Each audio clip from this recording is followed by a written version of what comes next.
Saya sudah mulai invest di Bitcoin mas, kadang 500.000, kalau ada rezeki lebih ya 1 juta. Nanti pas ATH 2029 saya jual. Oke, ini menarik banget, tapi sebelumnya kalian yang menonton video ini, kalau kalian memang pemula dan belum ngerti cara invest di Bitcoin, bagaimana, apa itu Bitcoin, kalian buka aja profil di TikTok kita ya. Di sini udah kita tulis cara jago trading untuk pemula. Klik link Shopee kita di bawah, kalian bisa langsung klik linknya aja di sini. Jadi kalian bisa belajar di situ. Oke, sekarang kita lanjut ke pertanyaan inti yang ada dari Notur Crush. Sekarang dia sudah mulai invest ya 500 sampai 1 juta.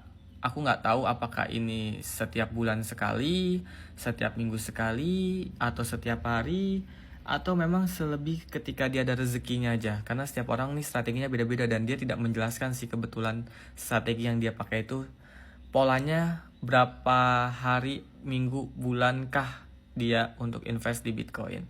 Yang kedua, nanti saya jualnya pas ATH di 2029 saya jual. Oke, sekarang aku bukain chart Bitcoin ya.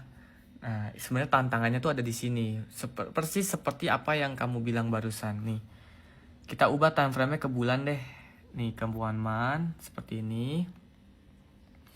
Tadi kamu bilang apa? Nanti Bitcoin yang sudah kamu beli ya, kamu akan jual pas ATH di 2029. Sekarang pertanyaannya, Bitcoin itu memang betul jangka panjang dia selalu naik. Benar sekali, jangka panjang dia pasti naik. Tapi untuk kamu bilang di tahun 2029, menurut aku itu kurang bijak aja. Karena kamu jangan berpatokan dengan waktu. Kalau kamu memang niatnya mau jual pas di ATH, berarti kamu nanti jualnya di harga segini nih. Ya kurang lebih ada di harga segini. Ketika Bitcoin nanti harganya 2 miliar, menyentuh 2 miliar, kamu akan menjualnya. Kenapa? Karena dia akan menyentuh ATH-nya. Nah, kenapa 2029-nya ini kurang bijak? Karena tidak ada yang pernah tahu kapan Bitcoin akan ke ATH itu tidak ada yang tahu. Kalau memang niat kamu mau di ATH, tiba-tiba di tahun ini 2026 ya, tiba-tiba Bitcoin ATH ke 2 miliar, kamu harus tetap menjualnya kalau memang tujuan kamu mau menjualnya di ATH. Meskipun kamu bilang di tahun 2029, enggak. Kalau kamu niatnya sudah bilang nanti saya akan jual pas ATH.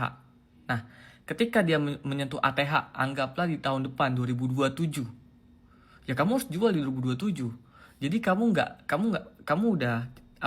udah beda strategi nih. Kamu nggak bisa. Kamu kalau misalkan mau niat jualnya di tahun 2029, ya udah niatnya jualnya di tahun 2029 aja, nggak perlu nyentuh ATH.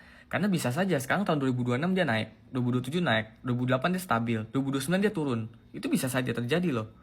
Dan akhirnya apa? Kamu rugi. Menurut aku jauh lebih bijak ketika kamu bilang menyentuh ATH saja. Kenapa? Kamu nggak usah berpacu atau berpatokan dengan waktu. Anggaplah ATH di tahun 2029. Ya kamu bisa mencicilnya tuh. Setiap kamu ada uang, kamu cicil sampai tahun 2029. Apakah kamu untung dengan cara itu? Iya. Anggaplah ATH kembali di tahun 2032. Berarti kamu dari tahun ini setiap bulan atau setiap minggu kamu cicil terus Bitcoin, kamu nggak peduli butuh waktu berapa lama. Di tahun 2032 baru mencetak ATH. Ya udah baru kamu jual. Atau bisa saja di tahun ini ketika kamu lagi mencicil sekarang setiap bulan, di tahun ini Bitcoin nyentuh ATH-nya, ya sudah kamu jual. Jadi untuk masalah waktu itu tidak ada satupun orang yang tahu ya. Untuk masalah waktu tidak ada satupun orang yang tahu. Tapi satu kepastian ya dan jaminan, Bitcoin itu jangka panjang dia selalu naik. Bitcoin jangka panjang dia akan terus selalu naik. Hanya saja tidak ada yang pernah tahu butuh waktu berapa lama. Itulah investasi. Kita butuh kesabaran. Ya, semoga ini bisa membantu.